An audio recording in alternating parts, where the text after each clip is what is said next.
started my router, and things seem to be working okay. I was getting back to my normal speeds. We've been having rain for like ever here, so I'm thinking that's part of what the issue was. Jeez, that's awful. I mean, I don't know if it's awful. Do you need rain where you are right now? Like we've been inundated nonstop ourselves, so like it can stop anytime it likes. Yeah, we had a very dry summer, so a little bit of rain would be good. But yeah, we got what do I want to say? I think it was like 2 inches of rain over one night. Wow. This was I think about 3-4 weeks ago. Like it did not stop, and it was coming down like crazy. And you'd look outside, and it was like it was someone on CNN reporting from a hurricane or whatever. Like it was just not normal weather. And then it hasn't stopped since then. Why the hell do they do that? Like, it's like we all understand the weather's bad. You don't need to send somebody to go stand in it, you know, in their parka, and they're like, it's really nasty out here. Okay, we know it's nasty out there. Why are you sending somebody? I don't understand. Like, set up a camera in a building and do a remote, and then have the people safe and sound in a studio somewhere. They don't have to be out getting soaked. Like the poor person, guy or girl that has to draw the short straw to go stand outside and just get drenched for like 8 hours a day. Like, just terrible. Brandon, both Lloyd and I have incredibly packed schedules, so I don't know if it can happen or not, buddy. Like, I want to tell you about my week next week. You ready to hear about my week? Because we got 5 minutes before the show actually starts. Are you ready? Let's do it. Let me bring up my calendar. I'm trying to find my calendar. Oh, that's right. It's down here. So here's my calendar for next week. We'll go with the week. So Monday. Oh, no, that's the wrong month. Here we go. Monday, I'm recording a podcast. Tuesday, I am recording 3 episodes of a podcast. On Wednesday, I'm recording 2 different podcasts. On Thursday, I'm recording 2 different podcasts. And on Friday, I'm recording 2 different podcasts. And on Saturday, I'm recording Switchcraft. And then sometime in all that, Lloyd and I have to find a time to record Stadiacast because my wife has informed me that we are going apple picking on Sunday. So my schedule is packed, and I know that Lloyd is incredibly busy as well. So I'm sorry, Brandon, we just can't commit to anything. Yeah. I'm not quite as busy as Bill. I feel kind of guilty now complaining how busy my evenings are, but that I am very busy as well. Guesting on shows, while I love to do it, unfortunately I have to take a backseat to all my other commitments that I have. Exactly. It's my own fault. I said, okay, I'm going to do the show, and I'm going to put this out. I'm going to put the idea of this show out to the people who I like, the people that I admire. And not everybody, because I still have other people that I'd like and admire that I want to invite on yet, but I was like, I'll do this in stages. So I sent out the invites to people, and they I use this thing called Calendly, which is amazing. It just, people can just add themselves to my calendar for it. But I sent out this link to people, and everybody was like, this sounds awesome. Let me get in on this. And I was like, that's great. But now I don't know what to do. And then it started to die off. I was like, okay, we're about ready to start recording season 2. So I'm going to start sending out the invite to more people. And everybody picked next week. And next, the week after, I have a bunch of stuff too. It's insane. Lloyd's on an episode. Yeah. So when I'm excited for it to come out. Me too. When that podcast comes out, you guys will be able to hear Lloyd and I talk about some stuff. I don't even remember what we talked about, but it was fun. All right. I do, but it's a secret. It is a secret. Shh. Don't tell people. It's a secret to everybody. Oh, nice reference, sir. All right, let me shut off the music. Are you ready? I am. He nodded. He nodded for those of you who are only listening. Those that didn't want to hear my gross swallow, I muted my mic. See, I have Lloyd over on this monitor over here. And I have the show notes in front of me, and then I have YouTube chat, the recording software, and OBS, and my little timestamp thing over here. So I almost never look at Lloyd during the show because then I can't see what's happening with chat. So that's why. And it looks like when I look over here, I'm looking at Lloyd, but I'm not. I'm looking at chat. So it's a trick. And, oh my gosh, I said all of that with the Stadiacast stuff up, so nobody can see what I was talking about. I was going to say it, but I thought this would be more fun when you noticed it yourself. It was. I'm going to fill my water. Are you ready to make an MP3, sir? Let's do it. All right. I like making MP3s. It's fun. It is. It is fun. All right. Uh-oh. I hit the record button on Reaper, and it says not responding. Oh, there we go. It's working now. Oh, that was scary. That was scary. I don't like to be scared like that, so knock it off. Well, it is October. Oh, Scaretober. Spoops Timber? I don't know what it is. All right, here we go.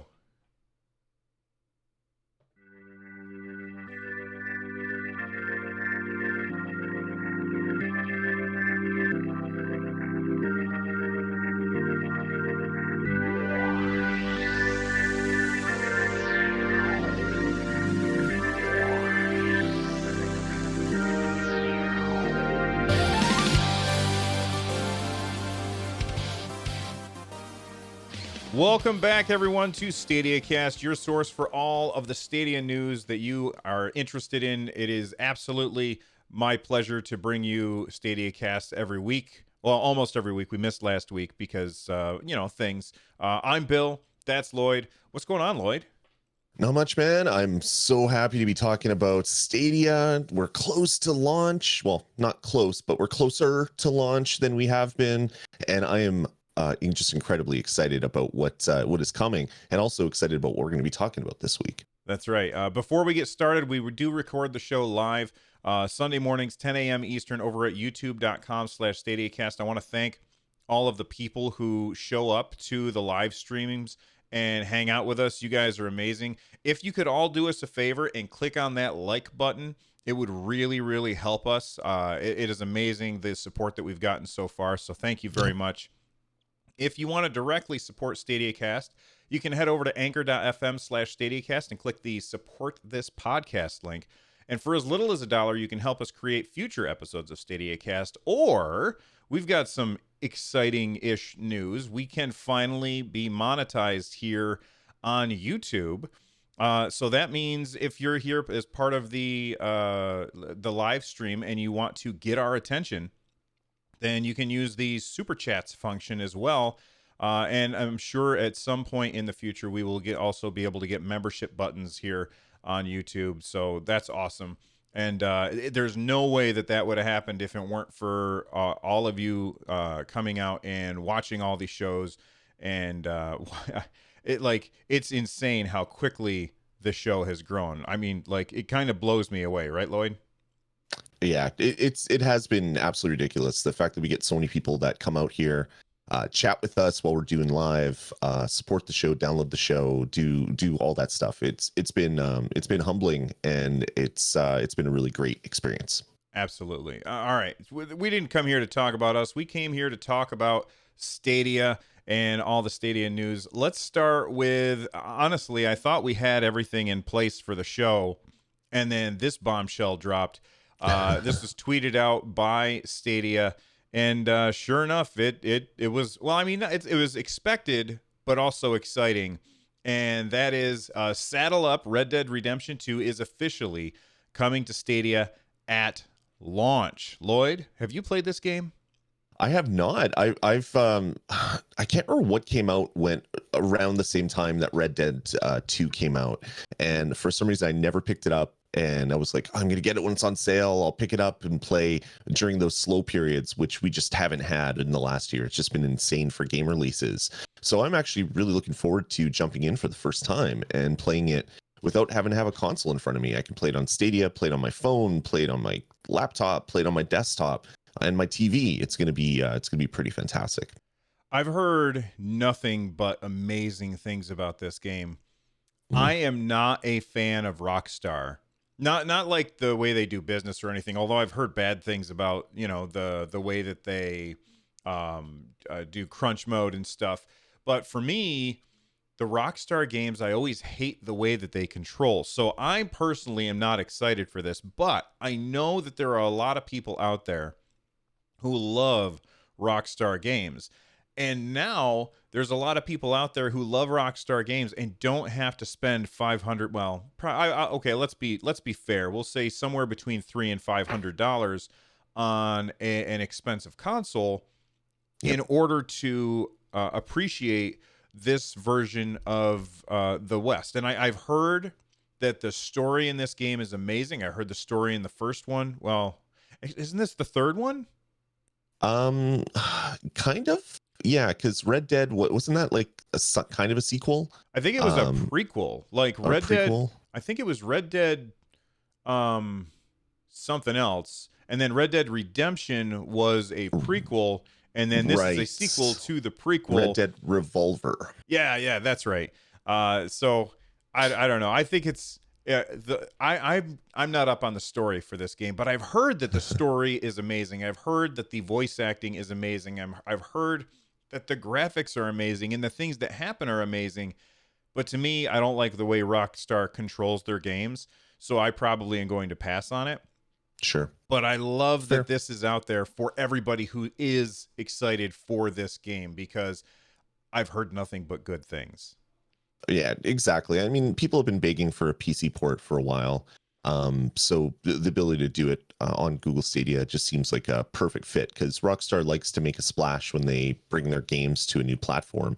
And be able to do it this way is great. And it's also going to be, they're launching their own game launcher. So you're going to have the Rockstar game launcher to go along with your Epic and your Steam and all your other game launchers you already have on your PC. So not having to do that and just playing through Stadia might actually be the best way to do it for a lot of people. Yeah, and I'd kind of forgotten that they're doing their own launcher. The thing that I like is that they're not saying that the only place that you can get this is on our launcher. They're saying you can get it through our launcher if you want, but you can also get it other places if you want. And I think that that's really, really cool. And I'm happy that more games are coming to Stadia. And this is going to be the best place to play it. It's going to look better than it will on the PS4 Pro or on the Xbox One X. It's going to have faster load times. It's just going to be a better experience all around. And I think that that's awesome. You want to talk about Sony? Yeah, sure. This was really surprising. So, Sony skipped E3. Didn't go to E3. Didn't really talk about anything. They did a state of play a little while ago. They talked about some games for about 20 minutes. Did the Nintendo Direct thing, and I was like, okay, that's it. No more PlayStation news for a while. They gave us our little tidbit, and then next thing you know, they dropped two big bombs just randomly. It seems the first being crossplay, which was in beta, which is ridiculous, but we won't get into that, is now available for all developers. So if you make a game, you can now do crossplay with Xbox, Nintendo Switch, and PC. You don't have to beg. You don't have to get down on your knees.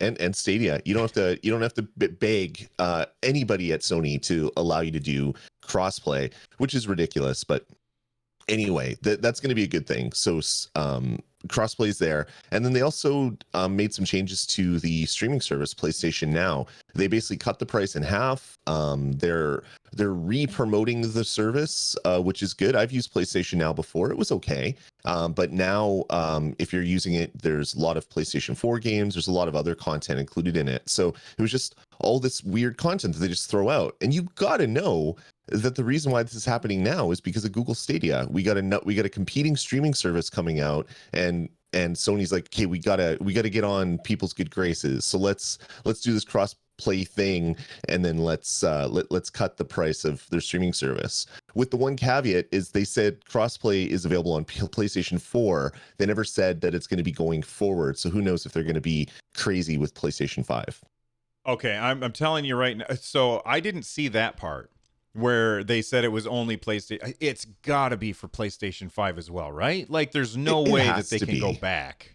It would be like not supporting analog sticks all of a sudden. Like it's something that whole systems now are doing. Like it's part of the fabric that games are woven into or from. I don't know how that's a weird analogy. I'm not going to do that anymore. It's part of our industry now. So let's just support it here on out, Sony. It's hilarious because, you know, Sony is the last holdout, as of course they are. And don't think for a second that, I mean, Sony's the last holdout because they're winning this generation. They're winning. They sold, I think it was more than double the amount of Xbox Ones, if I remember that correctly. Sony is definitely winning this generation, and so they are being really cocky about it and saying, listen up, we're going to do it how we want to do it and screw everybody else. And okay, fine. If you want to be that way, Sony, that's fine. But it's going to come around and bite them in the rear. And I think that they finally realized that. If the tables were turned and Microsoft was winning this generation, Microsoft would be the last holdout. So, you know, Sony finally being the last holdout, I think that what we need to remember is that, yes, Sony finally made this decision, and this is now going to change the way that games are forever, because this now means that if Lloyd wants to play on his purple Xbox and I want to play on my PlayStation, we can play together. And I think that something else that is very important, and probably more important than cross play, is cross progression. And cross progression is huge when you're bringing the new platform to existence. In this case, Stadia. The what's the word I'm looking for? The progress that I've made in other places should now, if the developer builds it in, should now be able to be brought to Stadia, so I wouldn't feel like I'm missing a beat. And before I let Lloyd respond to that, I want to say, Stadia Player One, thank you very much for your 279 super chat. They said official first super chat, long live Stadiacast. That's awesome. Go ahead, Lloyd. That is fantastic. Yeah, no, I fully agree with everything you're saying, Bill. If Xbox was in last place, they would have been lagging behind. Or maybe Microsoft seems like a new company now, where just from a DNA level, Microsoft is different now than it was 10 years ago. So maybe they would have done it, but probably not. They would have done it with Minecraft and maybe nothing else. But yeah, Sony coming into the next generation, if they don't allow crossplay, if they don't allow cross progression, I think that's going to be a really big slap in the face to all of our gamers out there, because that's just something that everybody expects now. I do think the dropping the price for PlayStation Now is a really big news item that a lot of people seem to be not really focusing too much on, because you can play PlayStation Now on an Xbox, on a PlayStation 4. That's fine. You can sign up, you can stream all the games, download all the games, some of the games, do it that way. But you can play this on PC as well. And I believe there's still some Sony TVs where you can do that on it. So not quite as pervasive out there as Stadia, but it still allows you to play the same games across multiple platforms, which is pretty good. And it used to be $20 a month, which was ridiculous. Now it's $9.99 a month, and I think it's $60 for the entire year or something. So it's even cheaper if you pay for the whole year. Which is going to put pressure on Xbox and Stadia to have like a really attractive price for a yearly service. And you know what? You guys might remember, you brought up this attractive price for a yearly service. You all might remember there was a straw poll on Reddit, and we talked about it last episode. And I'm trying to bring it up. It is still, I think, the top thing in the Stadia subreddit. I'm not sure if it was pinned or not, but I'm bringing it up right now so that people can see it. And I'm going to try and remember to put it in the description down below. If not, I'm sure somebody will comment down below and let us know. But if we go and look at the results for that, the number one thing that people are asking for is an annual price for the service rather than monthly. as well as other options like 3 months, 6 months, and 9 month plans. And I have to say, that's probably the thing that I want most too. I don't like this idea of having to pay every month. It feels much better for me to pay every year for it. And I'm not sure why that is. There might be like a psychological thing where I feel like I'm getting ripped off if I don't use it this month. But I'm sure that over the course of a year, I'll use it enough.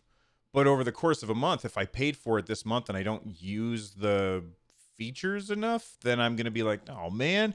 Because you heard me talk about, I don't know if this was on the show or before the show, but you heard me talk about all of the stuff that I've got going on. The amount of time that that I'm able to sit down and play a game is not that often these days. So that's just something that I keep in mind. Is that what's your number one thing that you want, Lloyd, out of Stadia? I think it's that it's getting the annual deal for Stadia Pro, mainly because I don't care about resolution. I don't have a 4K set. I want to get one, but I'm dragging my heels to get that set up. But be able to just drop $60, say that's the price, and then not have to worry for a whole year. That gets me, say, 12 games over the year that is added to my library that I can play. That's a good value, and it makes me more likely to renew every year just to maintain access to those games that I have unlocked in my account. SGD in chat says Sony has not even mentioned the PS5 yet. Why would they do that in a press message about crossplay? You're right. They wouldn't mention it about crossplay, but they have talked about the PS5 yet. They've talked about its new architecture, the fact that it's going to have solid state storage, which will make everything load faster. They even showed the difference of running Spider-Man on a PS4 Pro versus Spider-Man on a PS5. So they've been talking about it. They just haven't done like that typical thing where they get up on stage and like show the consumers what it's going to be. But a lot of the people in the that follow the gaming industry have seen a lot of stuff about it. All right. Yeah. And they wouldn't have had to name drop the PlayStation 5. They just could have said, we're unveiling, we're taking out of beta crossplay for this generation and every generation to follow. Exactly. And they could have left it at that. So messaging was a little off. Maybe it won't change, but I don't know. Sony, I don't trust anything that they don't say to be something that's implied, because they sometimes go back on things. All right. Let me ask you a question, Lloyd. Did you ever play Serious Sam? I did. Okay, way back in the day. Tell us about it, because I never played it.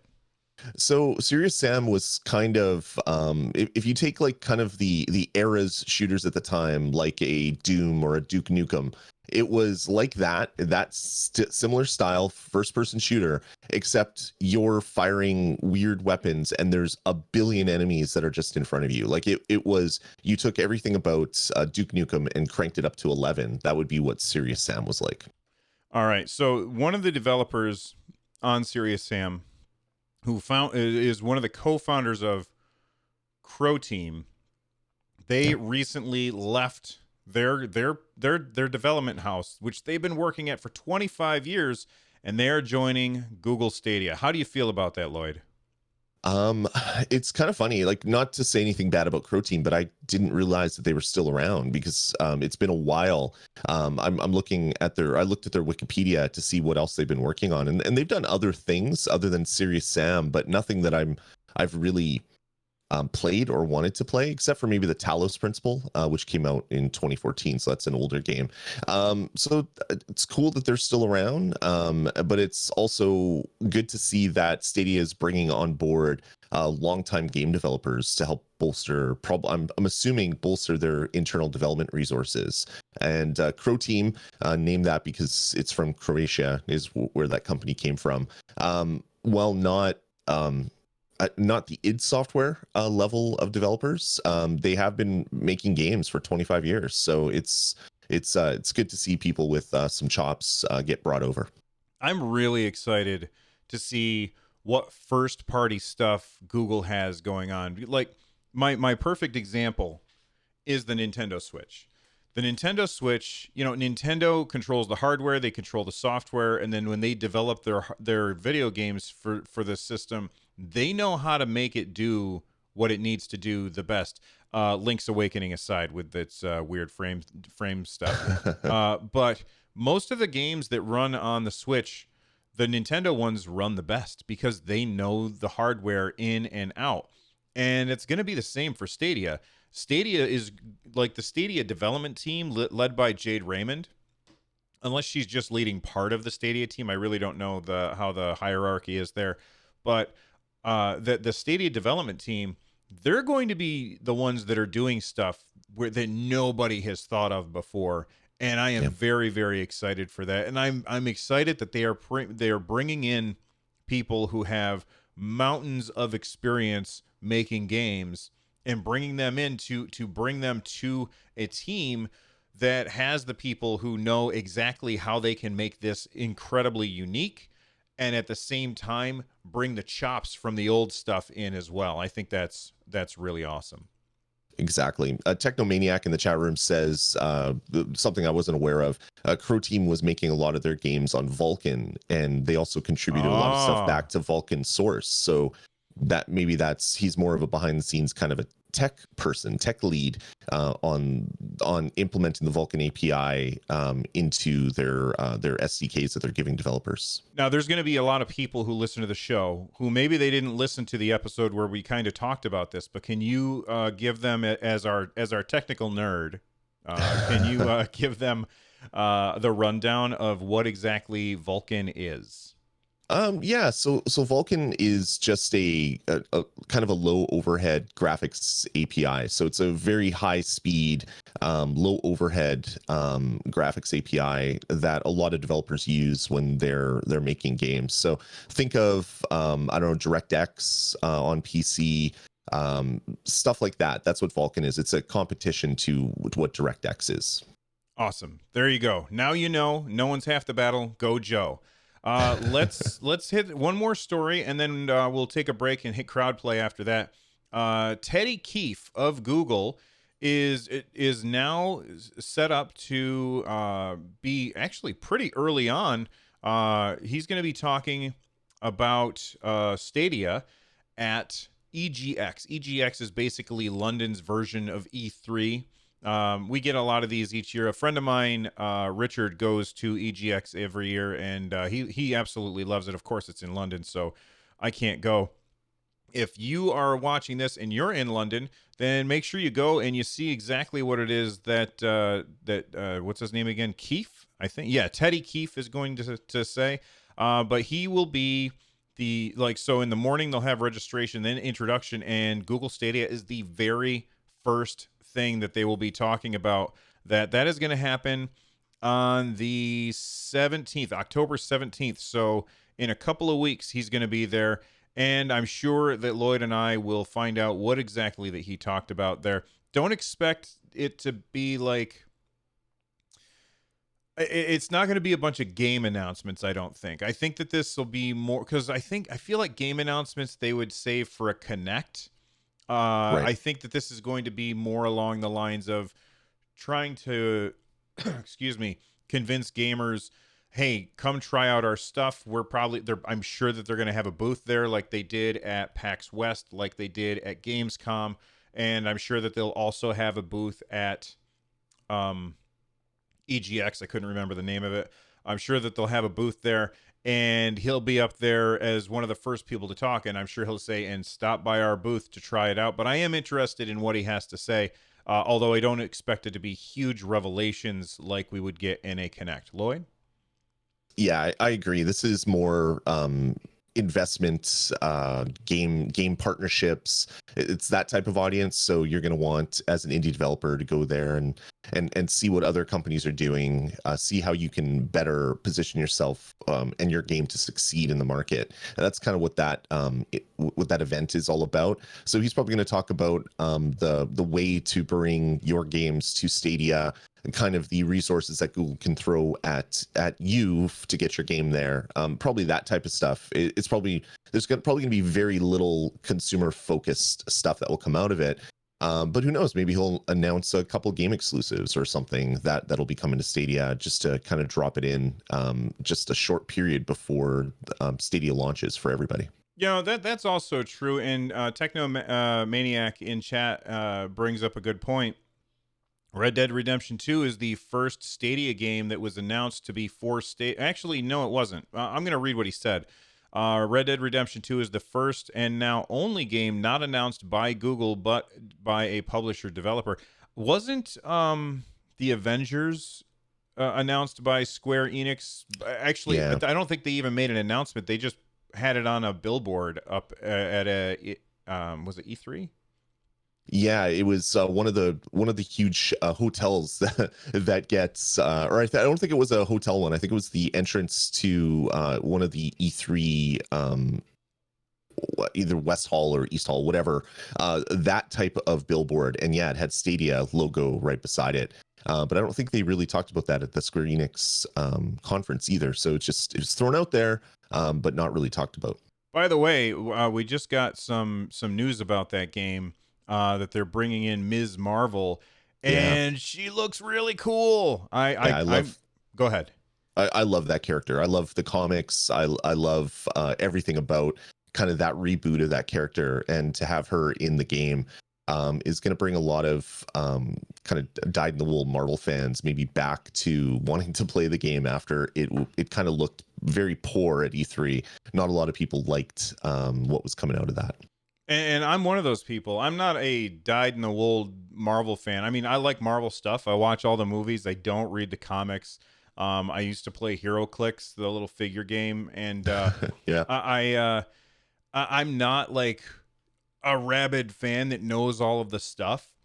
And when I saw the footage at E3 or wherever it was that they were showing it off, I was just kind of bored.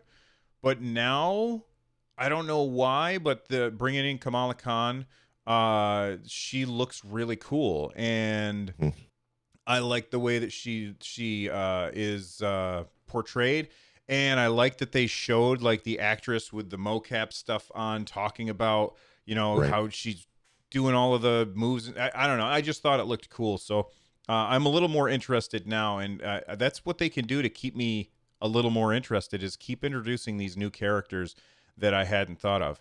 All right, let's take a quick break. When we come back from our sponsors, we will hear from you guys. Stick around. Oh, Pac-Man, I'm beat. And I'm hungry. Thank goodness for Pac-Man pasta from Chef Boyardee. All right, we are back, and we've got a couple of tweets coming at us, and I think an email, maybe? I thought I put an email in here. All right, maybe I did, maybe I didn't. Let's start with you know what? Can you start us off with this first tweet from Seven, and I'm going to look for that email? Sure, it sounds good. Tweet came in from Seven on Twitter. Something interesting to discuss. What if Stadia partnered with Nintendo? Nintendo has nothing in cloud gaming infrastructure, but strong exclusives and brands. They had, on the other hand, a very different strategy in the past with the Switch. So yeah, thanks Seven for sending that in. I mean, cloud streaming is really the future, and at some point Nintendo's going to have to get on that train, that bus, that boat, whatever you want, whatever you call streaming, whatever vehicle you want to associate with streaming. And a partnership with Google would make a lot of sense. Knowing Nintendo, they're going to want to roll their own, and they won't release it until 10 years after the other guy.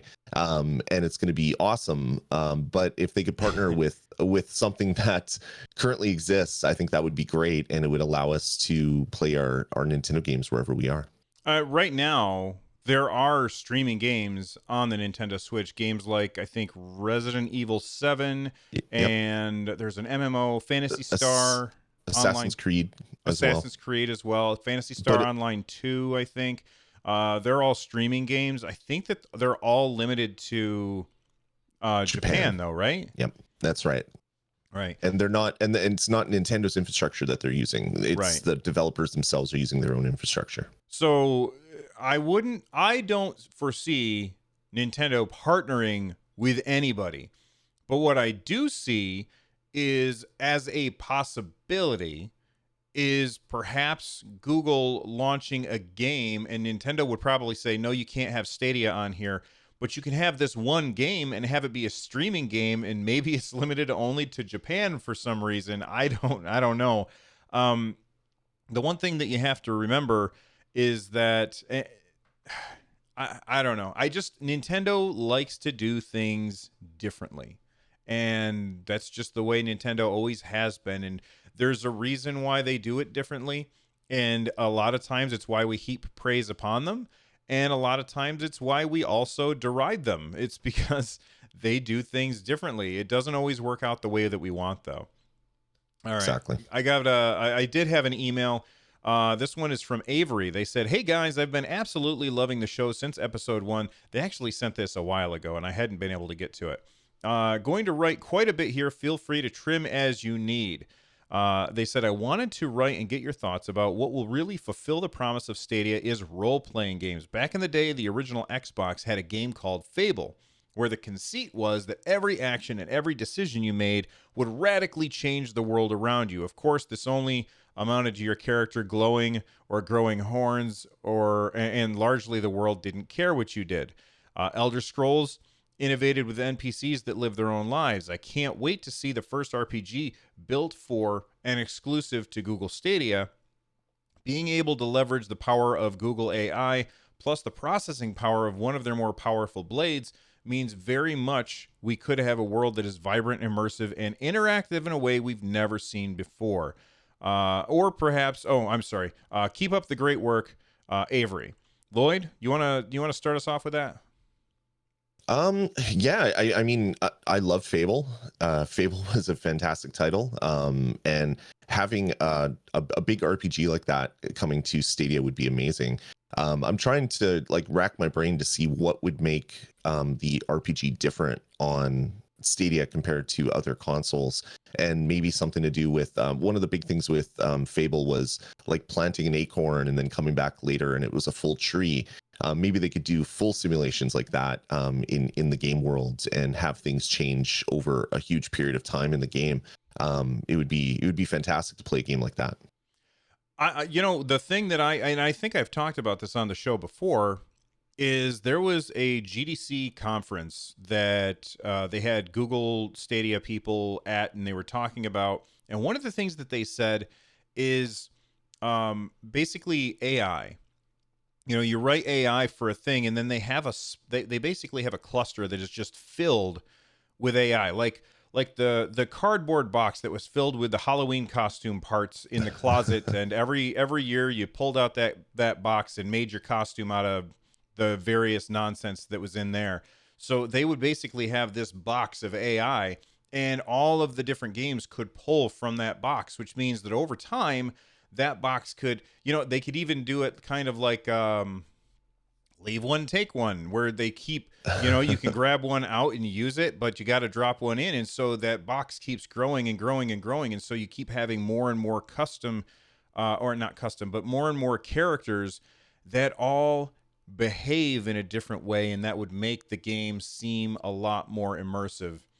I really hope that kind of thing happens. And that's the kind of thing that would only happen on a cloud gaming. I don't want to just say Stadia, because we do have Microsoft doing their own thing. I think Walmart's doing their own thing. But it's not just Stadia, but only in cloud. And I think that's something to keep in mind. You want to take this next tweet, Lloyd? Sure.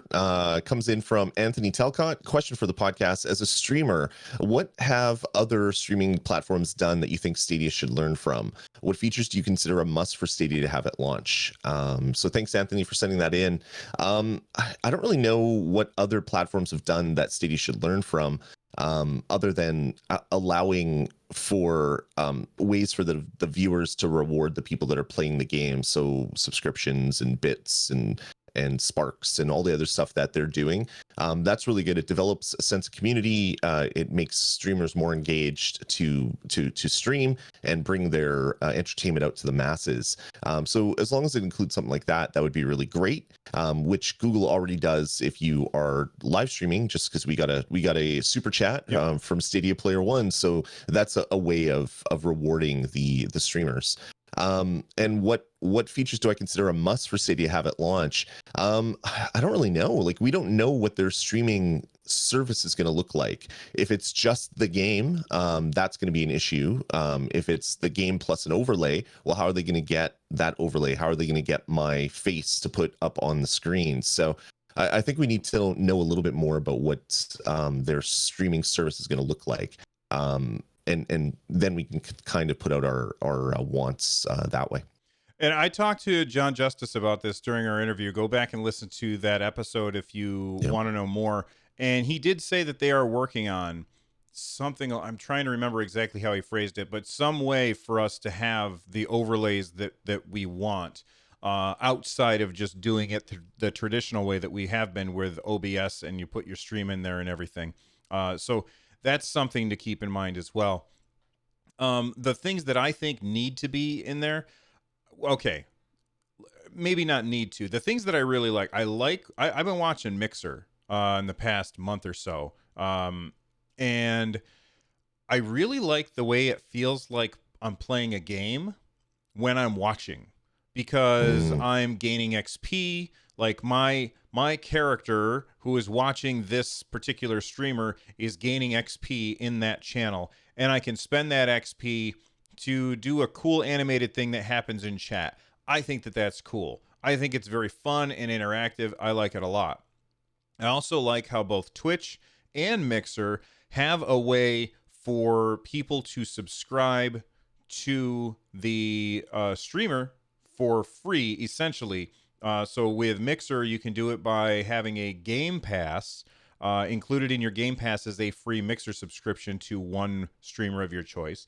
Amazon Prime gets you a free Twitch subscription through Twitch Prime to a Twitch streamer of your choice.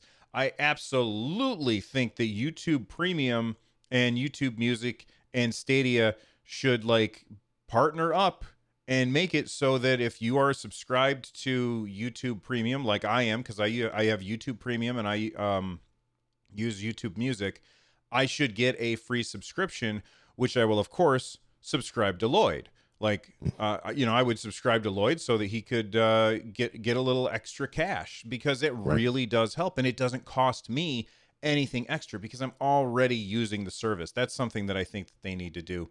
And one other thing that I think that they need to do, Twitch just started doing this thing where people get free stuff on Twitch, and sometimes you don't use that free stuff. So like right now, like I'm getting a bunch of World of Tanks stuff. I don't play World of Tanks. I don't care about World of Tanks. I can donate that to like this thing called the community chest, and the streamer can click a button, open the community chest. Everybody can throw all of this crap that they don't want in there, and then I can hit a button and redistribute it. And if people look in the chest and they're like, oh, World of Tanks, I like that game, I'm going to take that. I think that kind of stuff is really cool, and it really does foster engagement. And lastly, one more thing that I think that would be amazing for Google Stadia is if they would integrate with Discord. Discord is the place where gamers go to talk to each other. It is amazing. I use it all of the time, and I don't want to have a separate place to talk to my community than on Discord. I would much rather have them come to Discord. And it would be awesome if Discord were built right in. Do I think that's going to happen? Absolutely not, because YouTube wants to make sure that we're talking to each other on their own voice network. But what can you do? That kind of stuff happens. Anything to add, Lloyd? No, I don't think so. I want to know a little bit more about what their plans are, because for me, streaming on Stadia is going to be doing what I'm doing now. I'm going to be in my office. I'm going to have a game running on my screen. I'm going to be capturing that browser source. I'm going to be putting my overlays on it, putting my face somewhere to not mess up the beautiful game that I'm playing, and then streaming that out to the cloud. But if in the future, if what Superhero said is true, where I could basically send them my overlay and send them my face, it would then be partnered up on their servers and then be streamed out to everybody. That would be fantastic, because that means that I could be streaming 4K where I don't have the ability to stream 4K. So it's pretty exciting, and we'll have to see what happens when Stadia launches, what their plans for that are.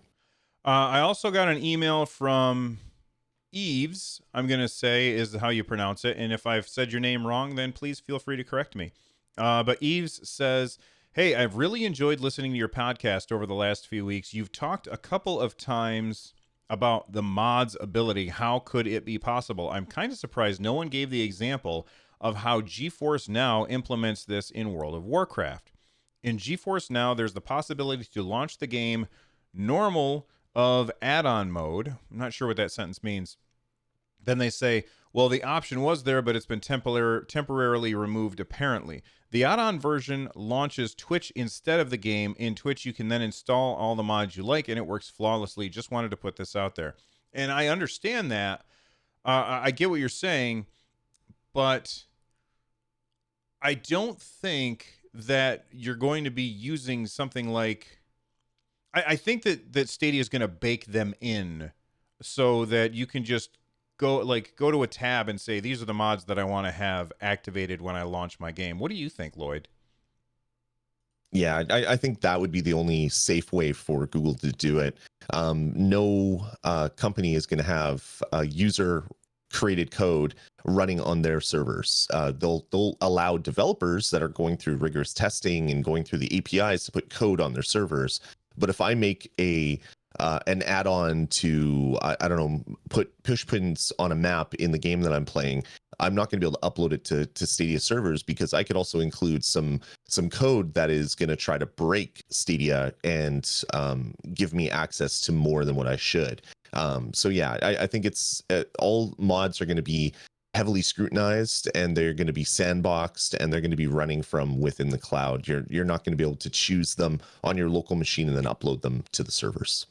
Anthony Talcott also tweeted at us again. They said, is Destiny 2 the free game for the month of November or just a launch title for Stadia? And my answer to that is yes, both. It will be the free month that you get with Stadia at launch, and it's also a launch game as well.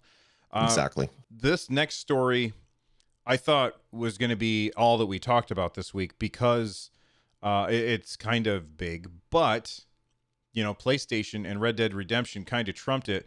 Lloyd, you want to read this next tweet? Sure. Tim Fry sent in a tweet. Stadiacast, I was wondering what you guys thought about the recent announcement of Google Assistant compatibility for Xbox. And that was it. So yeah, this is a recent add-on that you can add. You can get into the beta for it, and you're then able to use the Google Assistant to do things on your Xbox. So you could say, "Okay, code word, start Gears of War," and Gears of War will fire up on your Xbox, and you'll start playing it, which is really cool. I think this is happening because Microsoft is getting rid of their voice-controlled stuff. Cortana and everything else that they're doing. They don't really want to maintain that anymore, I guess. So you're going to be able to use Alexa, you're going to be able to use Google Assistant, and I'm sure Cortana until that gets taken away. But it just gives the user the choice of what they want to do. Right. And I know what people are going to assume is they're going to say, does this mean that I'll be able to be playing Gears of War 5 and hold down the Google Assistant button and say, how do I get past this level or whatever, like they showed in the Google Stadia, the first Stadia Connect? And I don't think that feature will be there.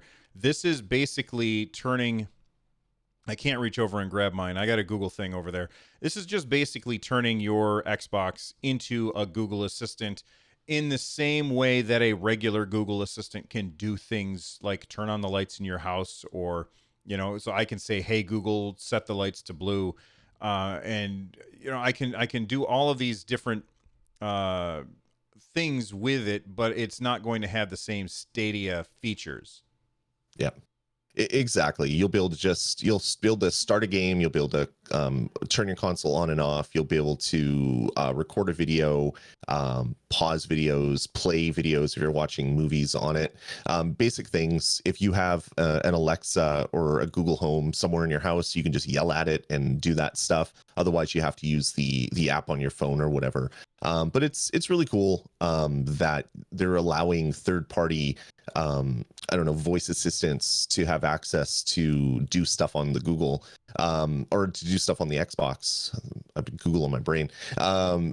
It just shows that they're willing to work with other developers, and they're willing to put stuff up into APIs that other companies can then work with to do cool things.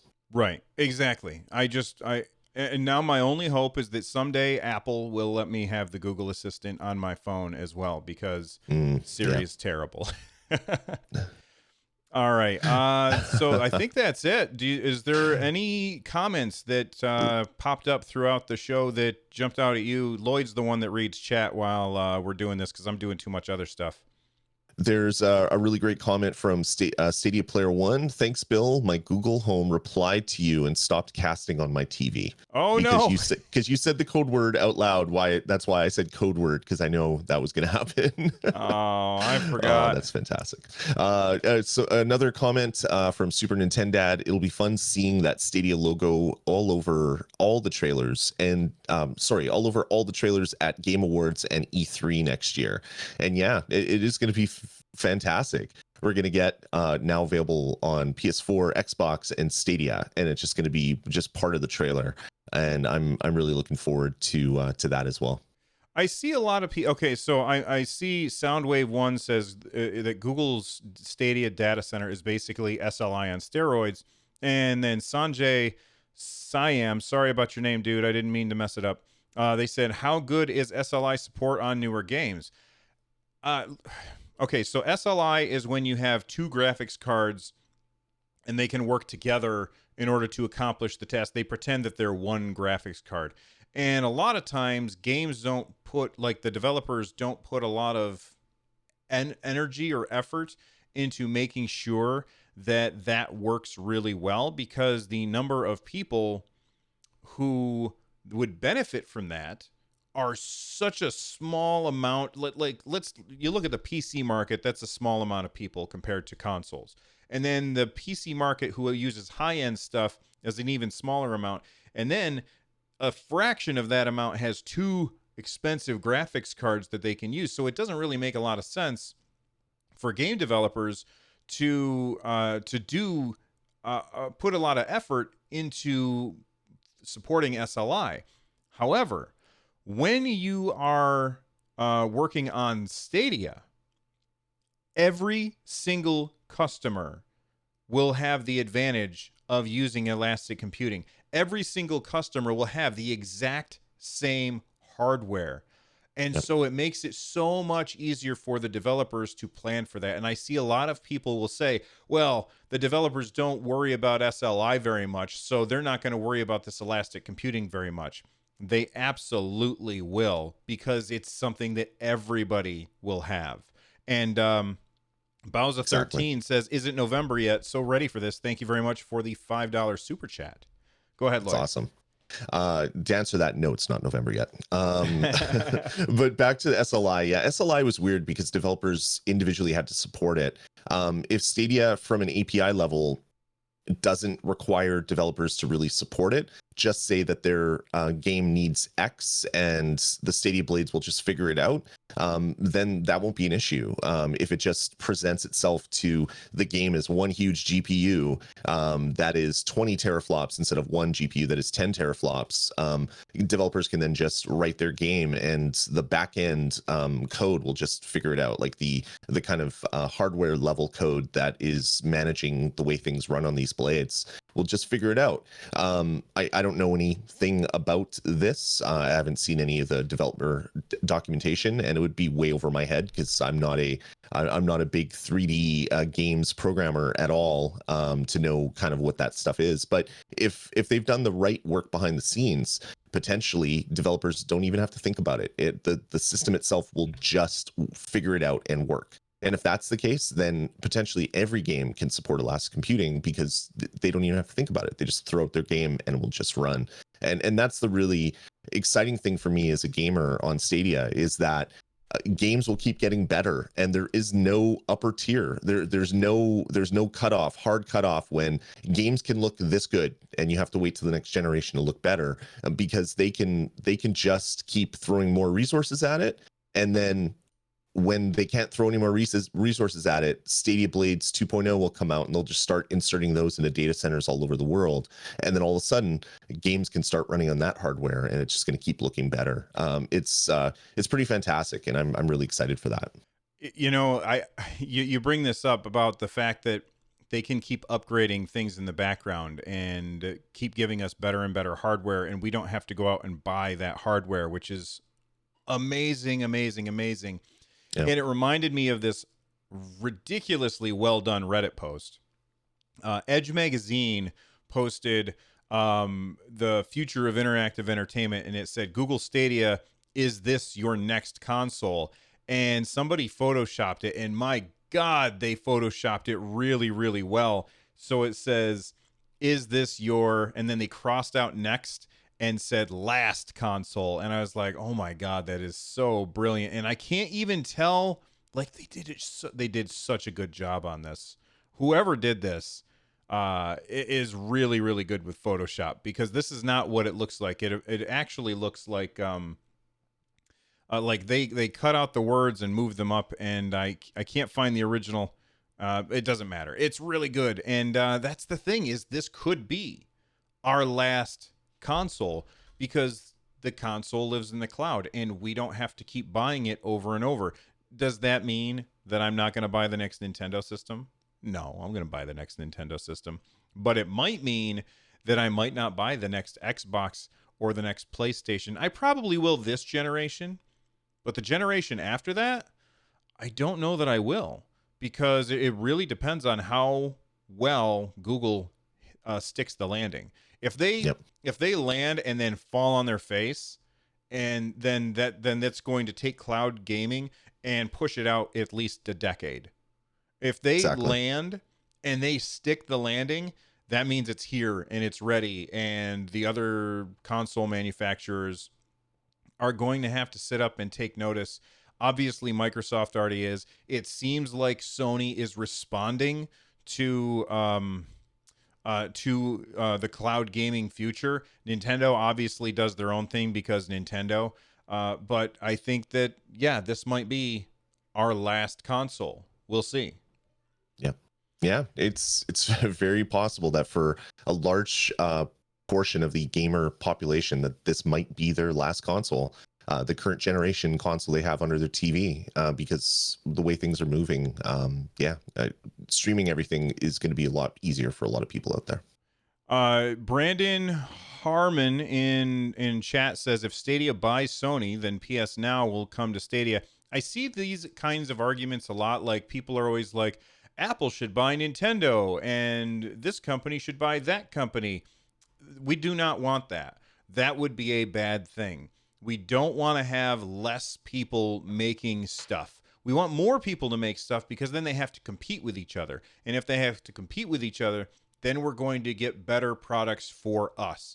So the idea of Apple buying Nintendo, or Apple buying Android, or Android buying Apple, or whoever buying whoever, is always a bad thing for us. We want to have less monopolies, more what's the word I'm looking for? Where it's more distribution of power in the consumer space, in my opinion, anyway. Yeah, exactly. We have one more comment that I've picked out, unless you have something else as well. Stadia Player One with the comment, maybe Stadia Pro subscription, maybe with a Stadia Pro subscription, you could have one streamer subscription as well. And this is back to when you're talking about Twitch Prime and all that stuff. And that would be really cool, but they'd have to change the way that channel memberships work, I think, because they are by default $5, and if you're giving a free $5 thing for a $10 a month purchase, maybe that's a little too high, but that would be great as well, and it would really show that they want to foster that ecosystem of streamers and gamers supporting each other. How much is the Game Pass whatever thing? The Xbox Yeah. game, what is it? I don't know, because they had the crazy thing at E3 where you upgrade for $1 and it takes all your Xbox Live subscription. I think it's Game Pass Ultimate, I think is $15, Right. and regular Game Pass is $10 a month, Okay. I believe. And then on Mixer, a subscription to a Mixer streamer is $6. It's not 5, it's 6. So I think that that's perfectly reasonable. And not only that, but a lot of people might say, wow, that's a really good deal. I can get a free sub to my favorite streamer along with that. I'm going to do that. And it doesn't really cost Google anything. Sure. Really, in the long run, it like, I don't really think that costs anything, because most people probably wouldn't even take advantage of that. Like, most people who have Amazon Prime don't bother with the Twitch Prime thing. Most people who are getting Game Pass are not subscribing to Mixer. So the actual real cost to them would be negligible, but it would bring in a lot more people. And then Google could say, we got all these people. It's working really well. So I think I disagree with Lloyd on that one. If you want to, well, unless you want to follow up before I wrap up the show. No. I mean, I'm not saying I don't want them to do it, but if they did it, that would be fantastic. It would be a fantastic way to foster the community, and hopefully they're 3 steps ahead or 10 steps ahead of what we're talking about here, and they have this on the whiteboard that Superhero John Justice is looking at right now. Hopefully that is an item that is there already. That's right. All right, let's wrap up the show. You can follow the show on Twitter at Stadiacast. You can follow me at Run Jump Stomp. You can follow Lloyd at Dasme. That's DASME. Be sure to use the hashtag Stadiacast so that we can find your tweets. Join the Stadiacast Discord over at runjumpstomp.com/Discord. And while you are already joining Discords, listen, it only takes a second. Join Lloyd's Discord. It's rezd.tv/Discord. That's rezd.tv/Discord. He's turning me into a Canadian. Music that you are about to hear is Subterranean Kamikaze by Zircon. You can check out their stuff at zirconstudios.bandcamp.com. Lloyd, you are awesome, sir. You are awesome as well. Thanks, everybody, for coming out.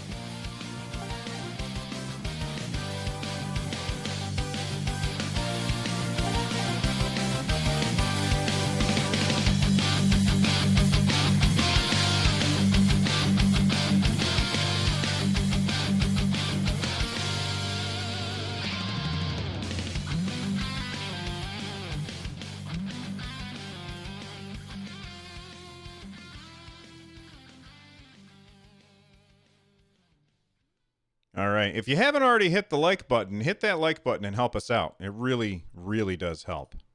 It will, definitely. It was a good show, man. Lots of stuff to cover. It's getting close. It's getting close. I'm going to be really selfish and hope that Stadia comes in the second half of November, because it's going to be hard for me to play in the first half of November. But it's crazy that it's less than 2 months away that we'll be able to get Stadia in our living rooms on our TV with the Chromecast Ultra.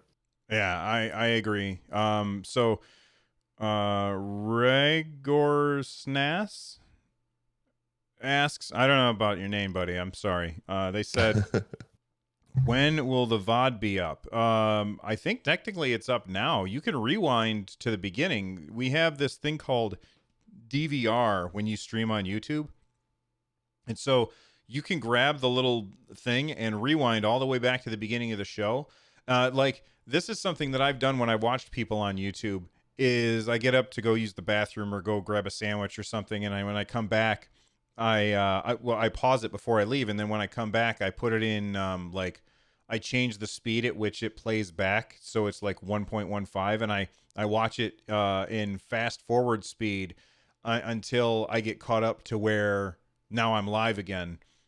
So you can always rewind on YouTube, which is pretty cool. That's the thing that would be really amazing. You could say, oh, you know what I just thought of?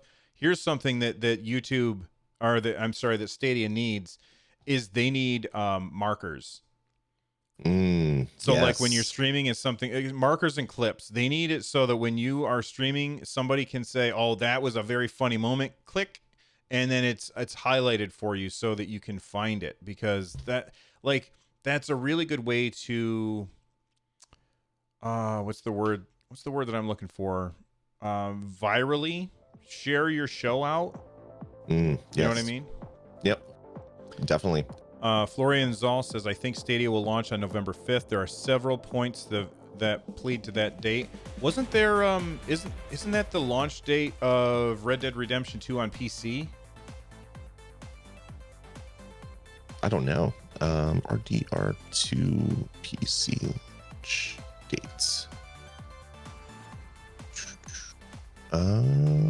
Yeah, November 5th. Yeah, November 5th. There you go. So possibly,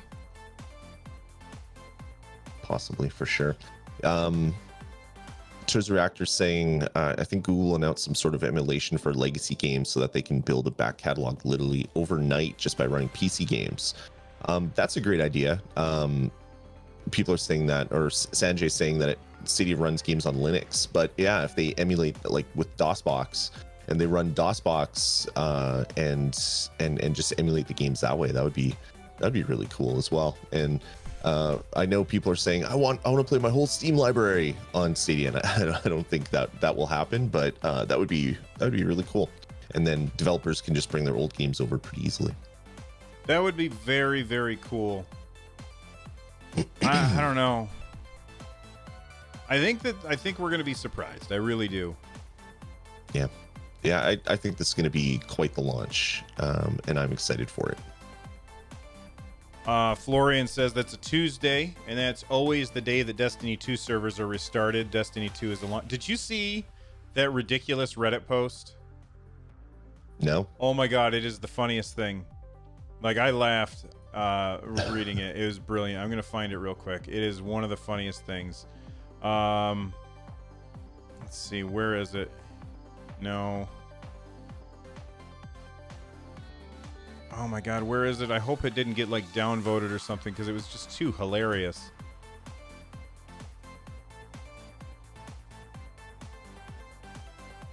You know what? Anthony Talcott tweeted it at me and I responded. So if I go into that, come to Rockstar's request. Damn it! I can't find it. Entertain them, Lloyd. Entertain them while I look for it. Okay, I'm waiting for. This is the Bill's looking for something face. So let's all appreciate that while we wait. And I forgot pilots got a chance to play Microsoft Flight Sim, and they were blown away by the amount of detail in the sim, thanks to using the data sets that they have access to, real-time flight weather data, air patterns, like everything. I saw some video of that as well, and yeah, Flight Sim looks ridiculous. And potentially we have access to that type of stuff we're going to have access to that type of stuff with Stadia. I don't know how much data developers are allowed to upload, but it's potentially the case that they can upload a petabyte of map data and just have one huge crazy map that people have access to.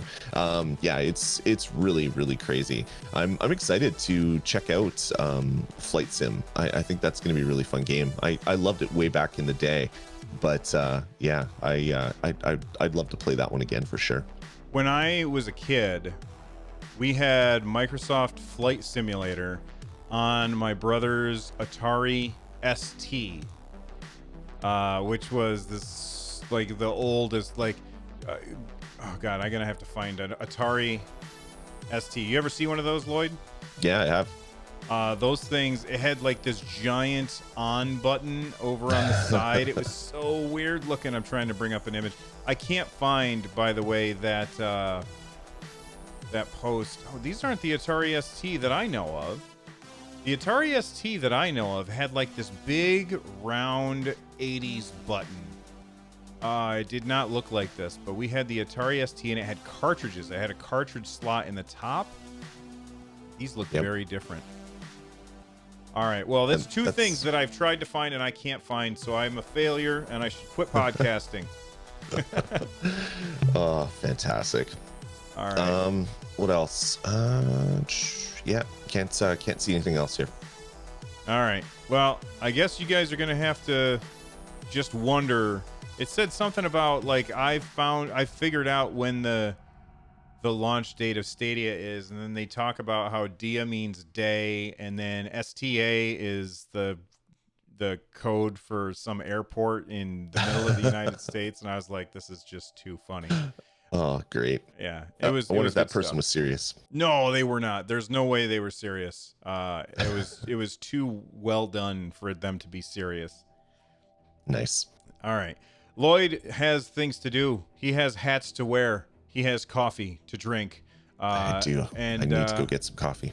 I have things to do as well. So we are going to see it. I'm not going to stream a game after the show until Stadia comes out because I got too many people who got mad at me because they thought I was saying that I was playing on Stadia because we're called Stadiacast.